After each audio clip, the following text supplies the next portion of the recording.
I don't want to kill myself anymore. I believe that I am capable of living independently, which is something that I did not believe when I was in the throes of addiction and the midst of rehab. I'm currently living proof of that.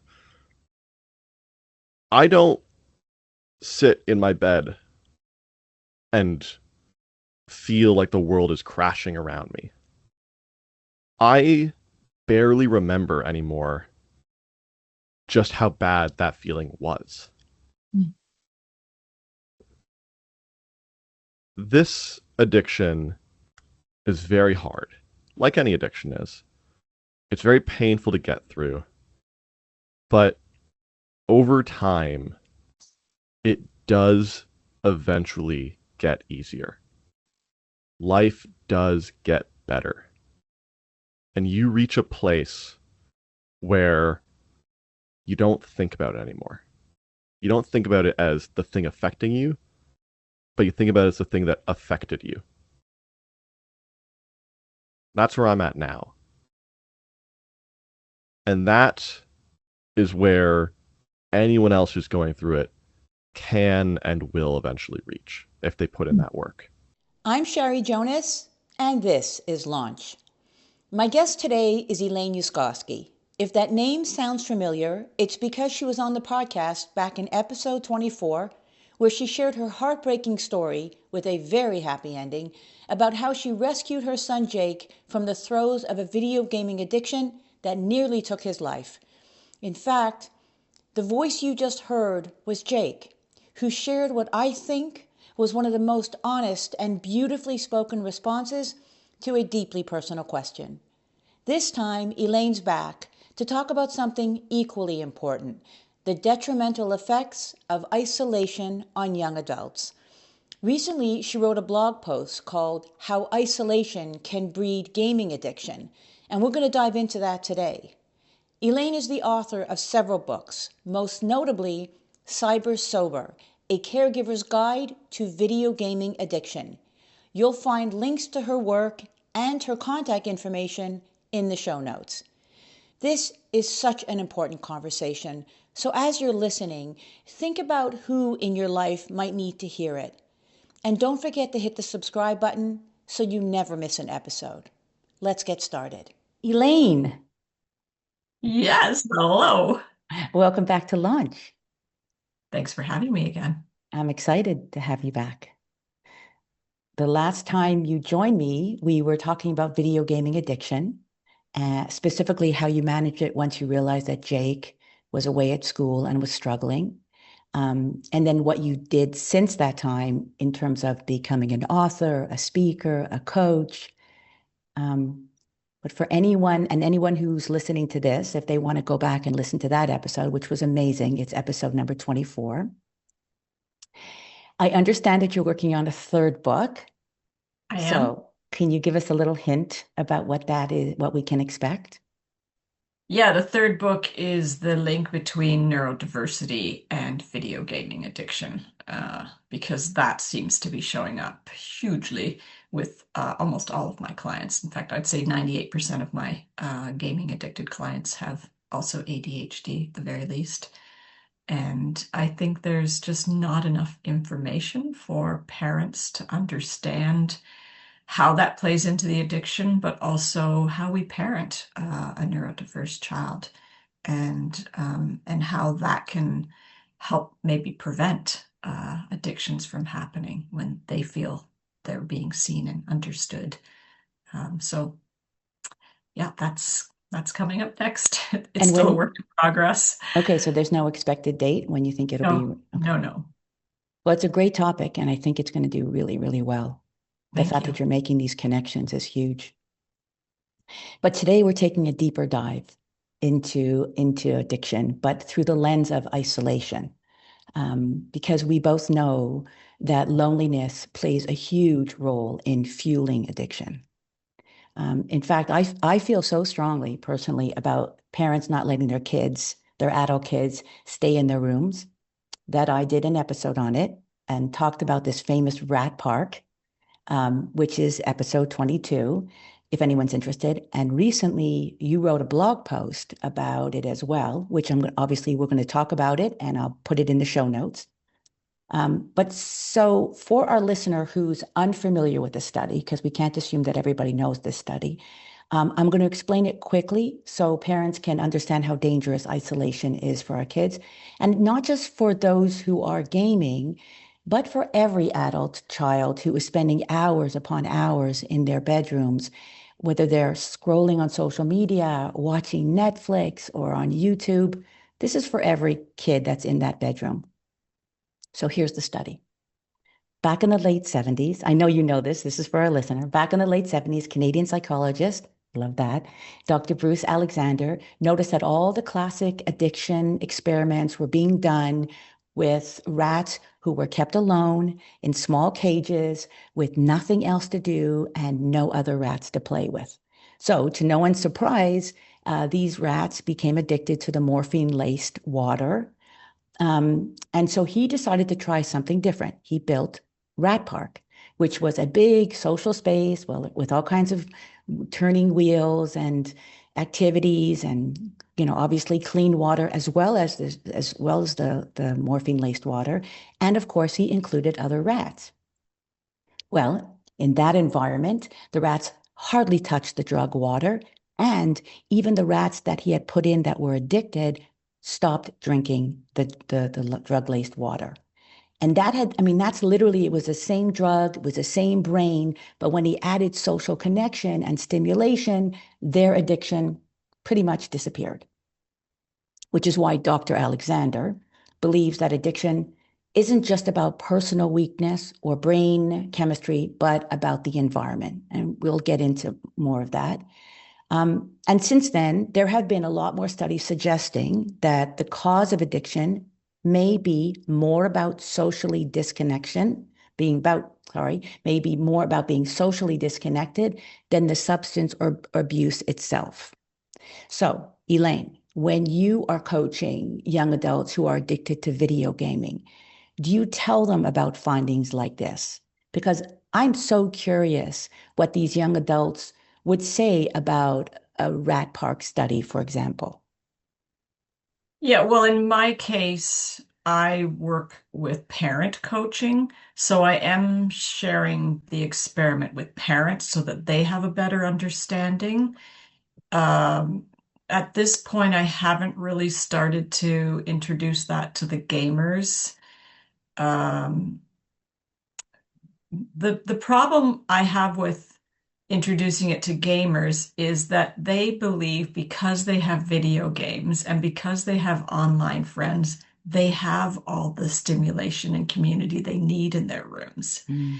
And so it's really difficult to convince them that they are Missing out. not living in a rat park. I mean, they're not, because we do know we need in-person and a community, and we need outside stimulation, that we can't just live in isolation in a room with online friends and video games. That's not a life. Mm. Uh, but these guys, and I say guys because it's mostly males that I work with that are addicted to games, believe that that's all they need. They don't want outside friends, and they don't want education or jobs or sports or the arts or any other activity that they could find outside of their rooms. They're very stuck in that space. So I try to approach it from the parent perspective so I can get parents to understand the dilemma. And then I will give parents strategies on how to approach their gamer to introduce, why outside community and other activities is as important to them and their mental health. So they're in the middle, they're in the thick of it. So they can't really see through the forest to see that there is a better life for themselves. But Jake, if we can touch on Jake for a second, he's out of the woods, so to speak. You've spoken to him about the Rat Park study? I did, and in fact, I just interviewed him yesterday about it Mm. for one of the chapters in my book. And yeah, I had lots of questions for him. And yeah, he agreed that video games was the morphine drug for him, so to Mm. speak. And having gone through the addiction and been as isolated as he was for such a long period of time, he admits that part of the isolation was so that he didn't have to face the internal pain that he was going through. And so the isolation, the online friends gave him a sort of a coping mechanism. Mm. But now that he's, not gamed for 8 years and has a very full life and does everything in person, well, almost everything. Of course, he spends some time online, not gaming. But he now says, without his in-person friends, he wouldn't be the person that he is today. And Mm. that he, truly sees that community outside of the online world is immensely important. And one of the things we talked about was, when he was younger and I learned that he was online with friends, I would say to him, they're not your real friends. And he would get so upset with me. They are my real friends, Mom. He really believed they were. And now he says he can admit that he was wrong about that because when he decided to no longer game, those friends all disappeared. They were Right. not interested in his well-being. They just wanted to know when he was coming back to play video games. They weren't asking how he was doing. And he says in retrospect, they weren't really talking like friends talk anyway. Most of the conversation that was happening while gaming was related to the game itself. And he Mm. said he wasn't really sharing and being honest about his situation either.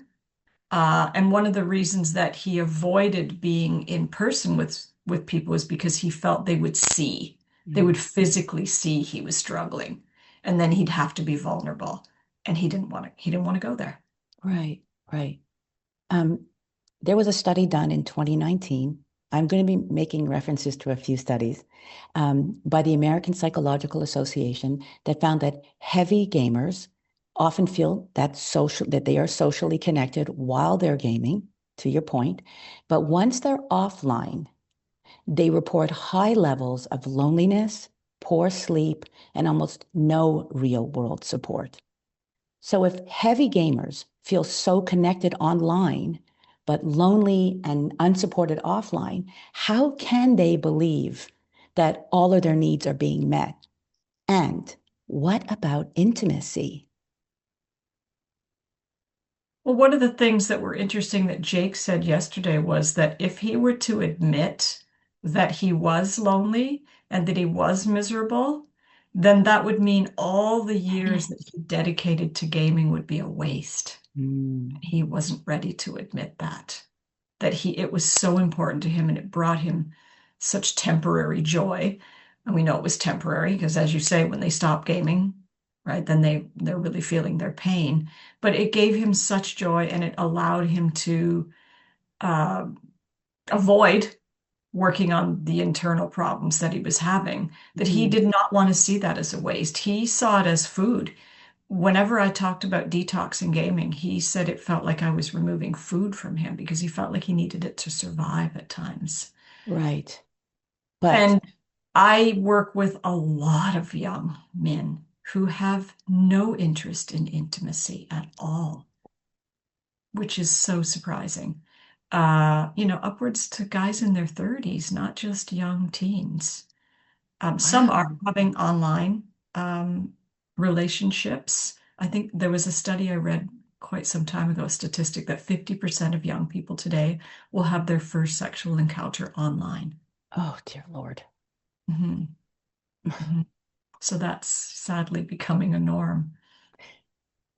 We've talked about this, that dopamine hit. Is it the dopamine hit that's keeping them in denial?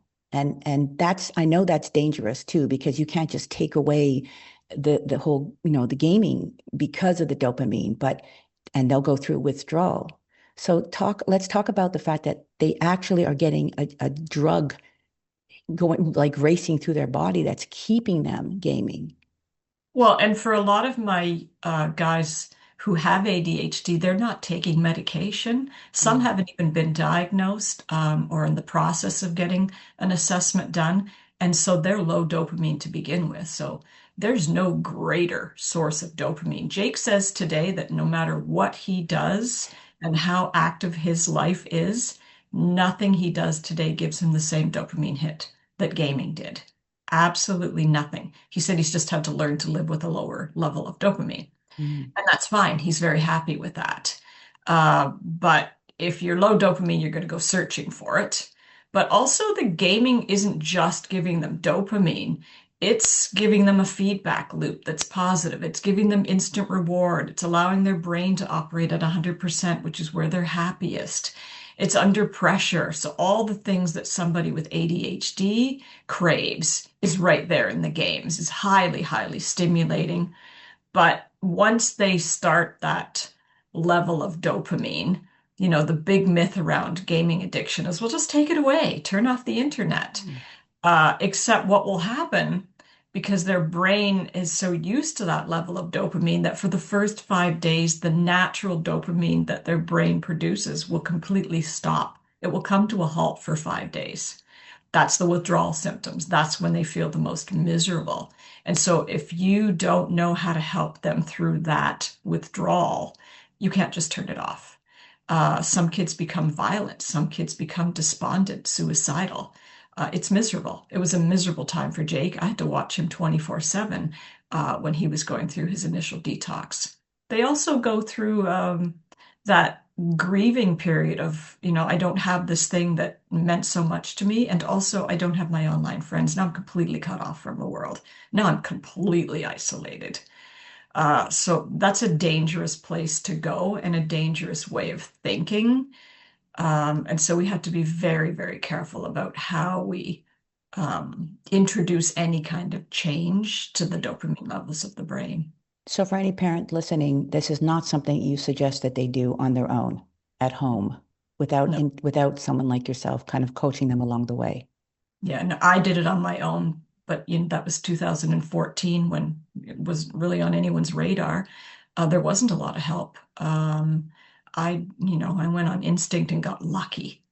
You know, I just got lucky. I watched him very closely. I provided a lot of empathy and support, kept him busy. Um, but it was hard. And he didn't become violent with me. In situations where we've got volatility, especially kids who are ADHD, who are not usually emotionally regulated, that can heighten through gaming. That we know that the symptoms of ADHD can become worse in gaming addiction. So no, I wouldn't recommend anyone does that on their own. Mhm. So, if cutting them off is not the answer, how do you start addressing what's really missing in their lives? The connection, the stimulation, the purpose. How do you work through that, knowing that you can't just cut them off? Well, I look for the problem Mm. because, as Gabor Mate says, addiction is the solution to a problem. Yeah. That is the other reason you can't take it away. You take it away, the problem's still there. That was their coping mechanism. Now we need a new coping mechanism. So I look for whatever the core issue is that's driving the addictive gaming and start rewinding and working towards healing, recovering. A lot of times it's self-esteem issues. A lot of times it's awkwardness in in-person social situations. There's a lot of toxicity sometimes in the family home. Sometimes there was a trauma. Mm. Sometimes they've got also, anxiety or depression, other mental illnesses they're dealing with. So I'm looking at what's driving them to game. What are they hungering for in life that they think that gaming is giving them? And then start working on those issues. And then I will talk to my gamers about the positives of in-person networking versus what you're going to get online. So, for example, if I can get them working or back to school, those are environments that instantly create opportunities. And so if you're at a job and maybe it's not the job you want, I'm like, do any job. I don't care. Just get out there and get working.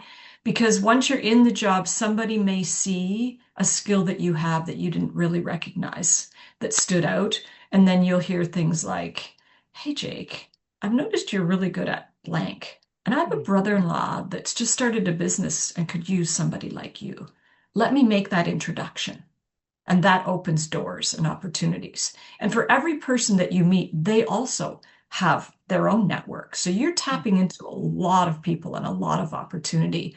Or I'm ready to date. And so you make that statement to people, and then someone's bound to say, I have a friend that I think would be a great fit for you. I'll make that introduction. That doesn't happen online. If Yeah. you're unwell and you're in the hospital, your online friends are not there by your side holding your hand while you Right. recover from illness. Mm. And You know, that's I, what Jake discovered. They weren't there for those reasons. When yeah. Jake said, I'm leaving gaming because it's affecting my mental health in a negative way, they didn't care. They just kept saying, when are you coming back to game? Yet his in-person friends said, what can we do to help?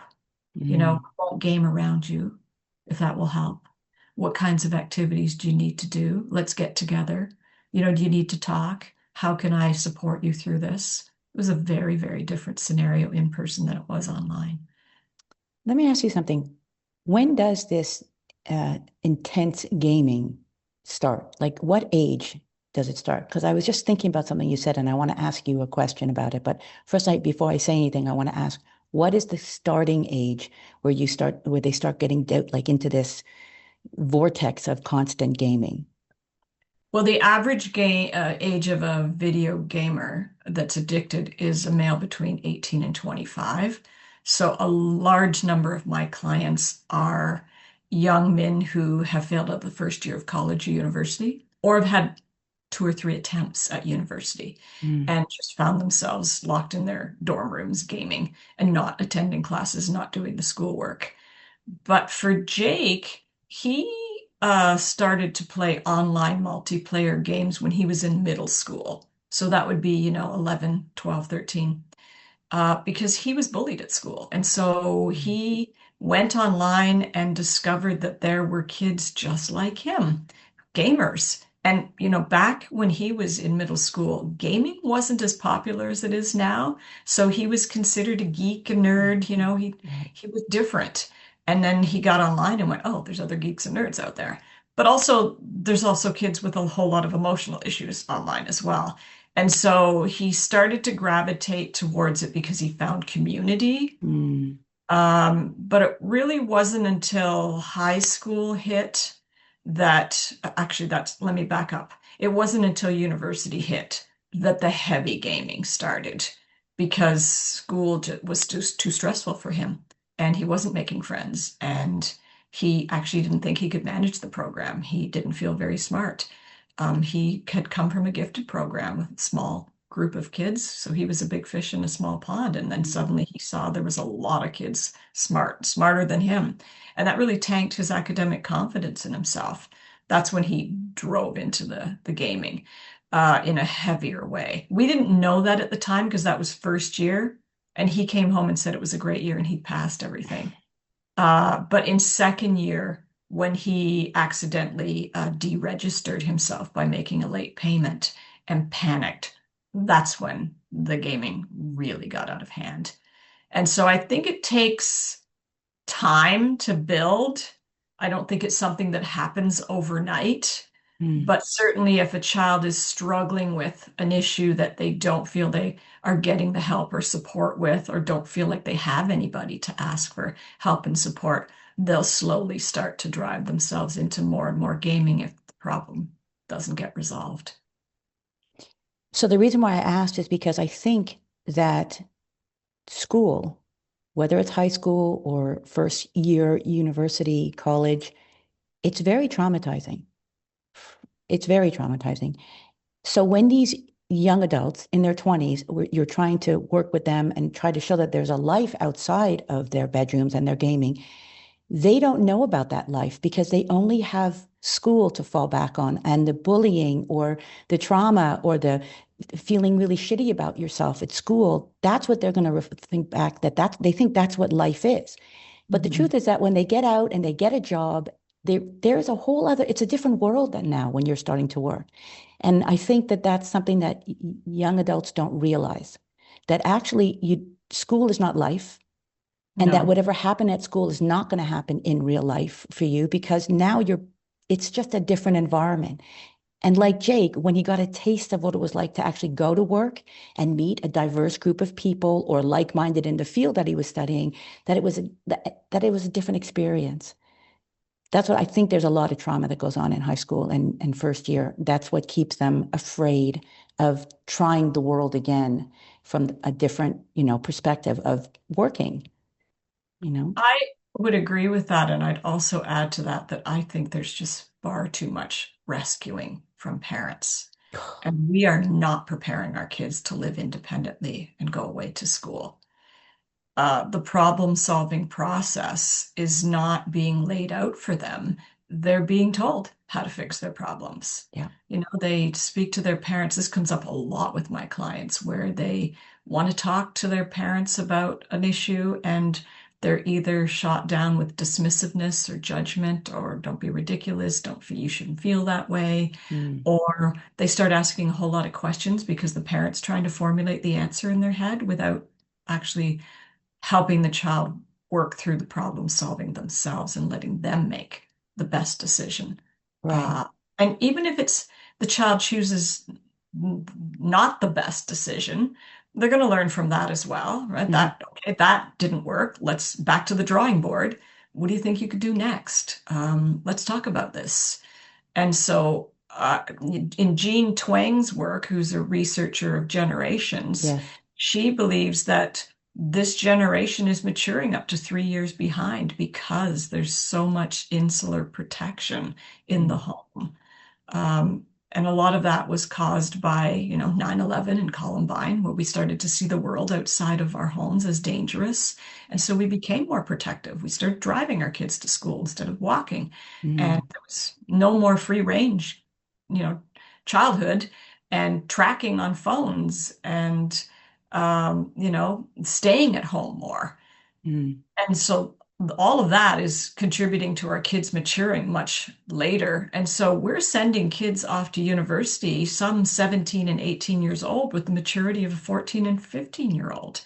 And that's just a disaster waiting to happen. 100%. We have to take a step back and start letting our kids have more agency in their decisions. And that needs to start in the early teen years, not, when they've gone off to university. 100%. I could not agree with you more. I remember when my son was gaming, and he was younger, he was in the earlier high school years. I knew that it was too much time online, but I kept saying to myself, well, at least he's safe, Yeah, right? We make excuses, but that safety is one of them. At least I know he's home. I have a friend that son was out and about, not in front of the screen, but like she didn't know where he was and she would panic. So right. I that was one of the justifications for it. It's okay, let him stay home and be in front of the screen. He's safe.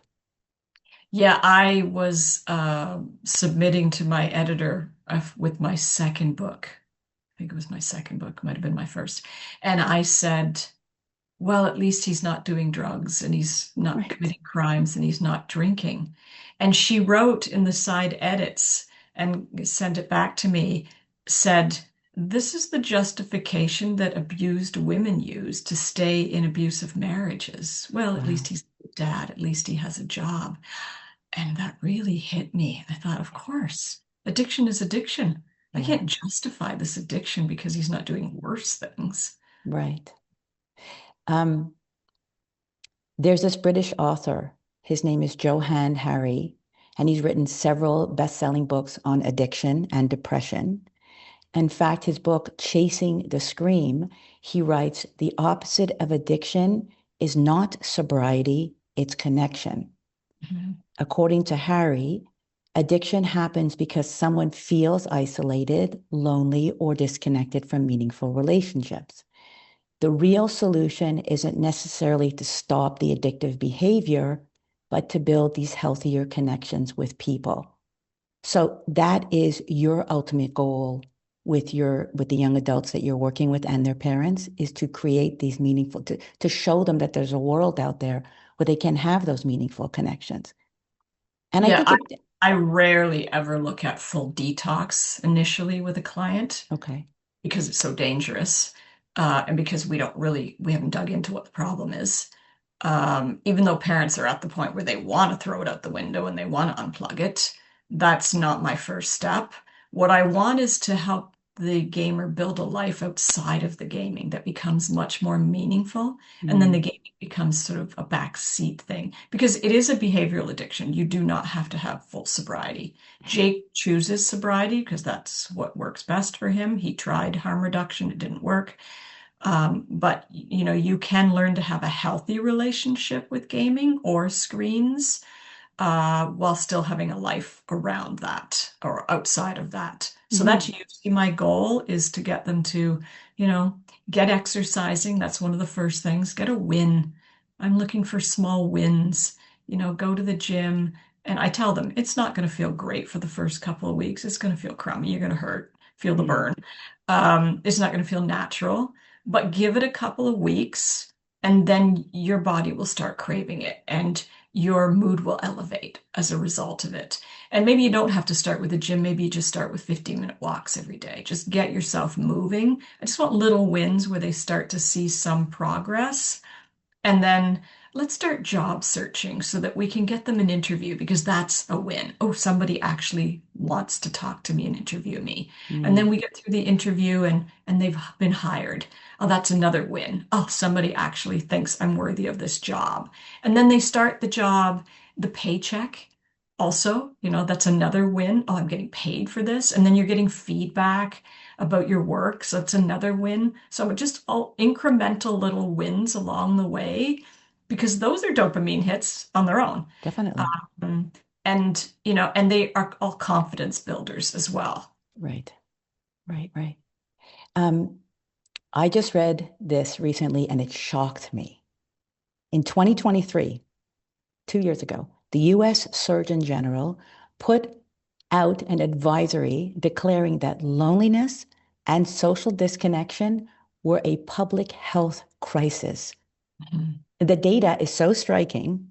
It shows that loneliness is linked to higher risks of depression, anxiety, addiction, dementia, and even premature death.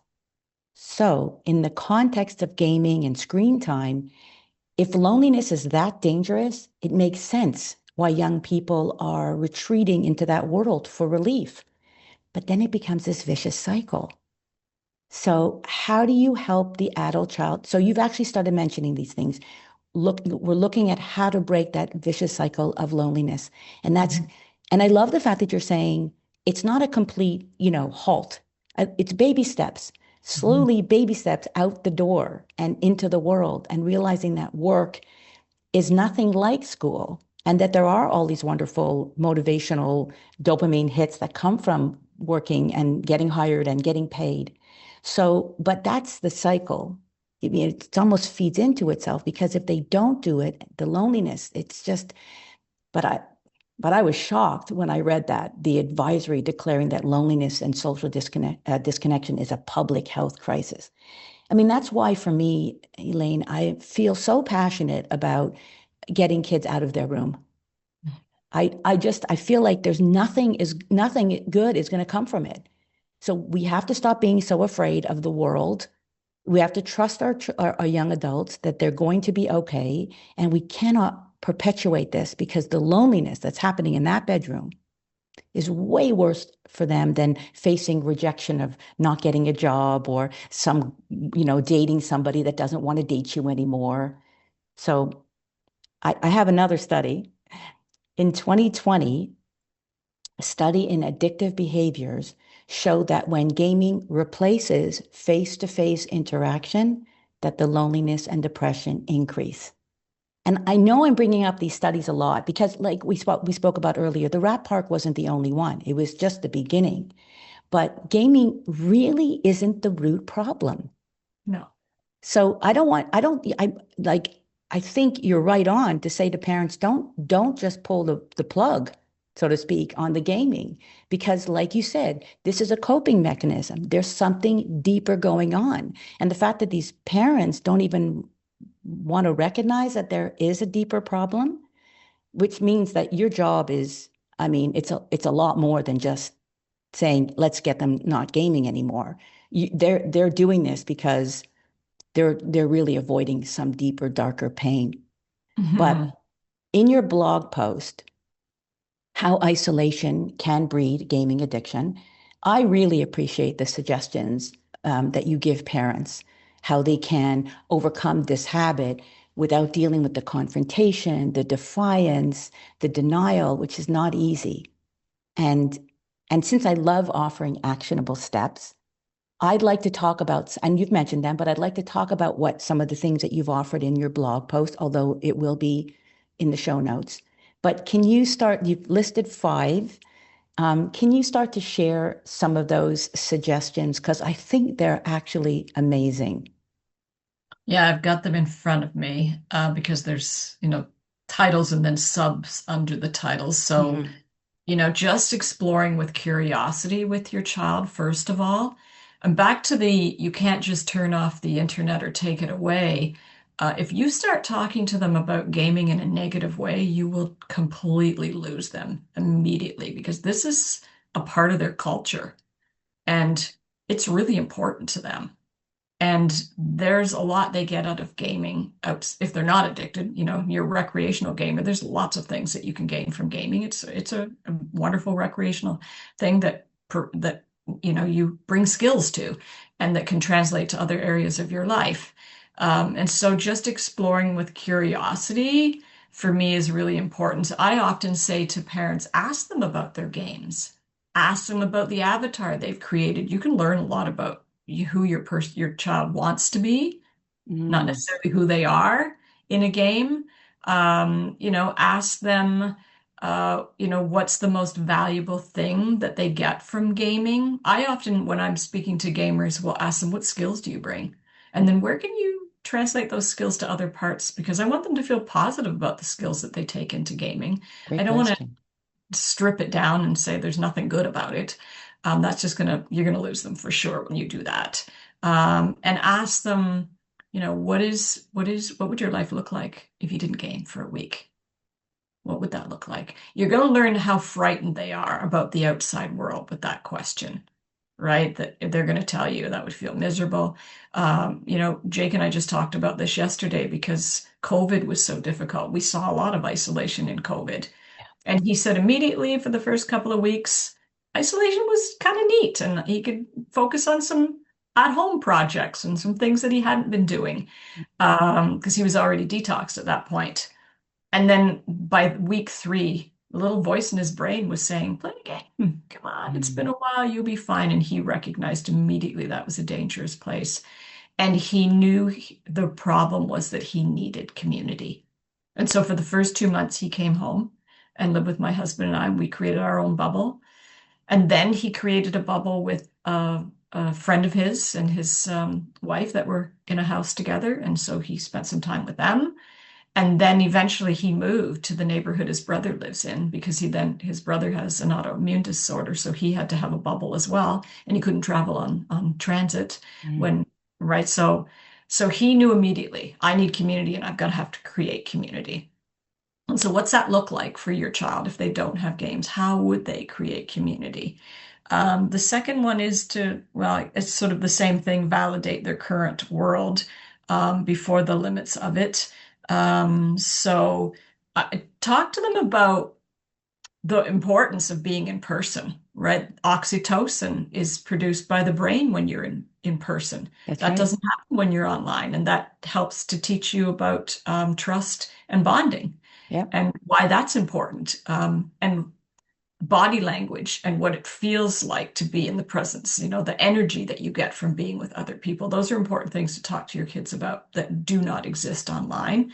And we don't want to say that in a, don't do this, do this, but both are important. Yeah, we know your online friends. I mean, everybody has online friends today anyway. Right. That's normal. Even I have online friends. I don't play video games with them. But it's important to have both. How can we introduce both instead of one or the other? Yeah. So that's super important. And then, like I said before, create those small wins. Those are Right. super important. And then find other activities that you can be doing that are still kind of relatable to Video gaming, I often encourage Dungeons and Dragons or any role-playing games or strategy games, board games that are strategy based, escape rooms. A lot of my young people are into modeling, Lego, Warhammer, those sorts of things. So it's still, you know, what we would consider geeky activities, but that's okay. Comic books, and then creating like scavenger hunts or going out on hikes and having a list of things you need to find and take pictures of. So you still have your digital device with you, but you're using it for photographs instead of gaming. Um, you know, get your kids to cook with you. Because when you're doing an activity with your child, they'll talk more through an activity than if you're just sitting face to face. So, Mm. and then that teaches them a skill as well. Um, and then get their input on the cooking, right? Because they're on YouTube. They see these videos, right? What do you want to make? And how do you think we should make it? Should we look for a YouTube video to make it with and follow? So that is another area that we want to look at. And then what we talked about before, we can talk to them about the rat park experiment and see how they can see the difference between being isolated in their room versus being out with people and how would that feel.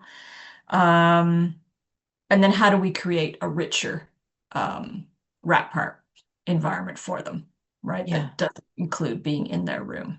Yeah. Before we wrap up, I want to talk about modeling. I'm a firm believer that kids um, pay more attention to what we do than what we say or what we tell them, which just means that parents really need to be role models for their kids, even when they're adults. Do you see this in your coaching? Do parents with active lives, whether it's they're playing sports, golf, tennis, working out, being social, having friends over for dinner or game night, does the lifestyle of these more active parents, does it have any influence whatsoever on these kids? Yeah, often in the family situations that I'm looking at, there are parents that are not having full lives, that don't go out, that are staying home and watching television or they're on their own screens. And so I do bring that up and say, are you also modeling that friendships are important in your life once you become an adult? And, what kinds of things do you need to be doing to show your child that this is important? Or I have the opposite where the parents are very athletic and involved in a lot of things, and then that sets the bar too high for the Mm. child. Can't win. Yeah, so finding the balance is difficult, Yeah. but also there's a lot of kids that don't want to be involved in sports, that sports don't interest them. And that's okay.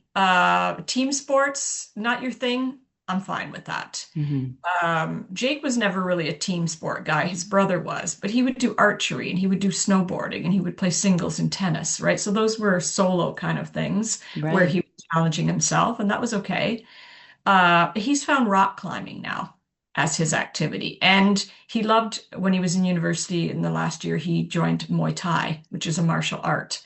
And Okay. so I say to my guys, find something that's active. It doesn't necessarily have to be a sport. If you like hiking, if you want to go cycling, or you want to go on a skateboard, I don't care. Do anything to get your body actively moving.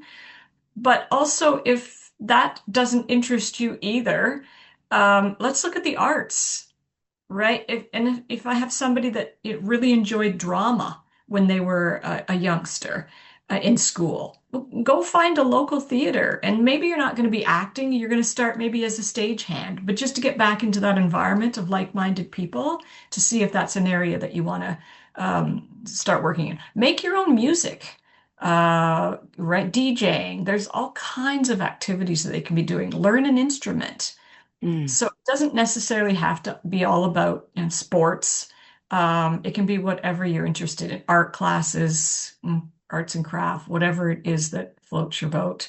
I say go do it. Go find something. And it might take you trying a few different things before you land on the thing that you go, oh yeah, this is what I can do still, or new. Doesn't have to be something you did before.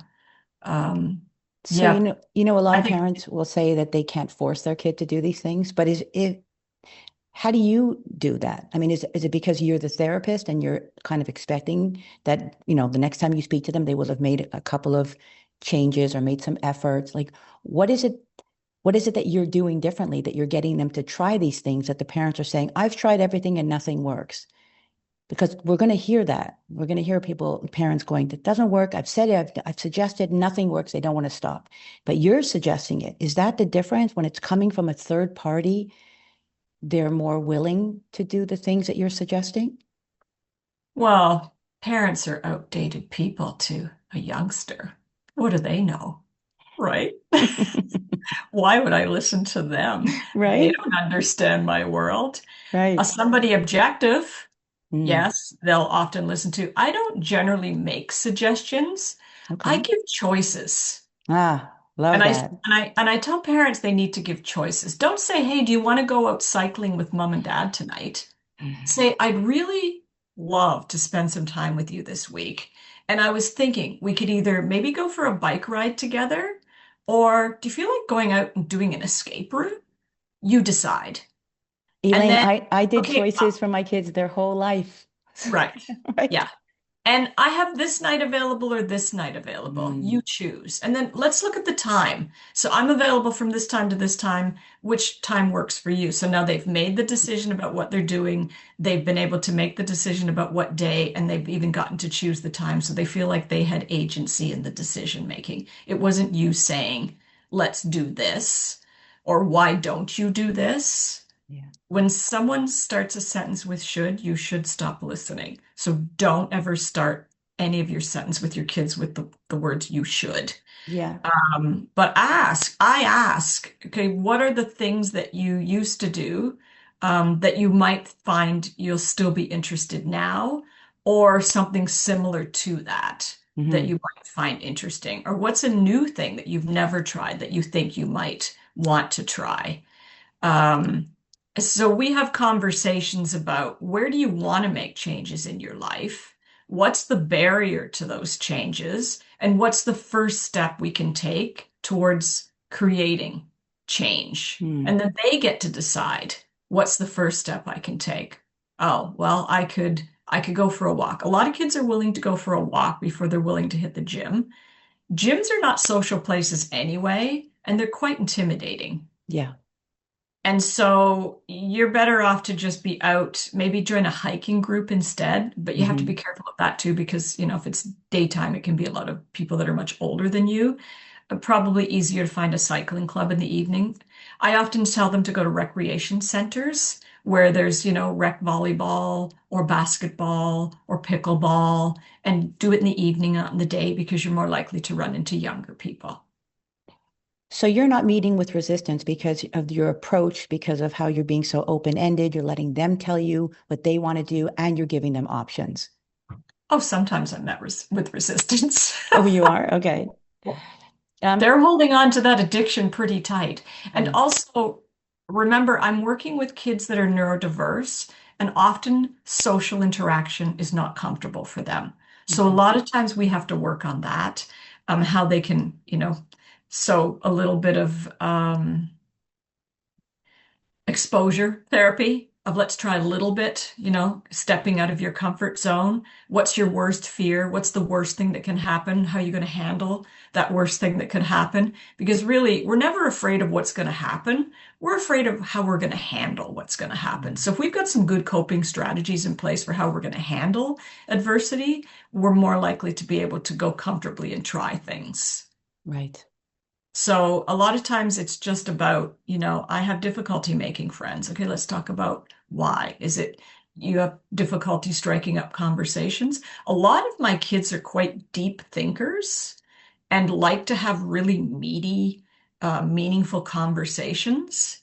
And Mm, a lot of times they're not meeting like-minded young people. They're frivolous partiers that you don't want to have those kinds of conversations. And so, what kind of activities can we get them involved in where they're going to meet like-minded people and have those deeper conversations? right. So the bottom line is, and I really want parents to sit with this, um, real life connections matter. along with the in-person stimulation and physical activity, whether that's done on your own or with a group. But I often ask myself, why do we let this happen? Like, why do we let them just game all night or sit on their screens all day? Kind of going back a little bit, but I really want parents to ask themselves, what are you afraid of? What is stopping you? And is it because we're too tired to, I mean, they're gaming at night, so we're too tired to say, stop gaming, or why don't you do something else? Or we don't want the fight, right? There's always that, like, they're so combative because they think you're pulling them away. And or we don't have other options. I mean, you've given such great options though. So after this, I'm sure they'll be like, oh yeah, I never thought about that. Or we tell ourselves it's just a phase. But the truth is, again, I really want parents to sit with this, that avoiding the conflict only makes this problem bigger. So I think our kids deserve more in life. And that's what I feel so strongly about why I do this and speak to people like yourself. Because whatever is going on behind those closed doors, whatever they're doing, they're not living. And so nothing good will happen when they're in that room. So, Elaine, I always want to leave on a positive note, and your suggestions have been amazing. But what are some of the changes that parents can expect to see, or that these young adults can expect to experience when you get them away, even if it's less away, but away from their online screening, videos, scrolling, whatever? What's the light at the end of the tunnel that parents can kind of, look forward to? They're going to start living again. Mm. They're going to start to feel confident. They're going to feel joy, like true joy in their lives. Oh, I just got the shivers. Mm, yeah. And I know what you're saying. Parents often are very afraid of their kids, and some can be quite aggressive, especially when you're dealing with, late teens and young adult men. It's scary. It's very scary. A lot Mm. of parents just want to be their kid's friend and they don't want to disrupt the relationship. But if your kid's addicted and isolated in their room, you're not having a healthy relationship anyway. No. Uh, in my interview with Jake yesterday, I'll go back to that. I said, if you could go back to when you were isolated and addicted so badly, what would you say to that Jake? And he said, nothing. I wouldn't change any of that because I needed to go through that experience and go through recovery to become the person I am. And I wouldn't have listened to myself anyway. I needed you to force me to look at it and force me to detox. I was Oh, never going to do it. I think we could end on that. I love that. I mean, first of all, thank you so much for coming back Mm. and for us to, dig a little bit deeper into what this all means. I'm sure that parents will get a lot out of this conversation. And I want to end on that because I've said it enough times that I believe this is going to be a wake up call for how bad isolation is. Um, but I love the fact that Jake had that epiphany. I just love that. So we're going to end on that note, and I will definitely be, giving all of your contact information and that blog post, which I think was really well done, well written, and Thank you. I think parents will just go back to it. So thank you, Elaine, for coming back, and let's keep this going. It was episode whatever 24 and now we're at whatever 40 something, so I'll see you in 20 episodes and we'll talk about your book, your next book. Wonderful. Okay. Thanks for having me, Sherry. Oh, It's a it's a pleasure. pleasure. And I one day really want to meet Jake. Yes, yes, Okay. we'll make that happen. All right. Thanks, Elaine. Yeah, thank you. I hope today's episode gave you valuable insights and actionable steps that will help you guide your young adult to launch successfully into adulthood. If you found this topic helpful, feel free to leave a comment and hit the subscribe button so you never miss an episode. Leaving a 5-star review helps us reach more parents who are dealing with the same issues. And if there's something you want to ask me, I invite you to join Launch Advice, my weekly publication where I answer one question from parents just like you. It's free advice that will appear in your inbox Probably when you need it the most. Just click Launch Advice in the show notes and don't forget to email me your confidential question. And remember, no one ever said parenting is easy, especially when you're raising an adult. Talk to you soon.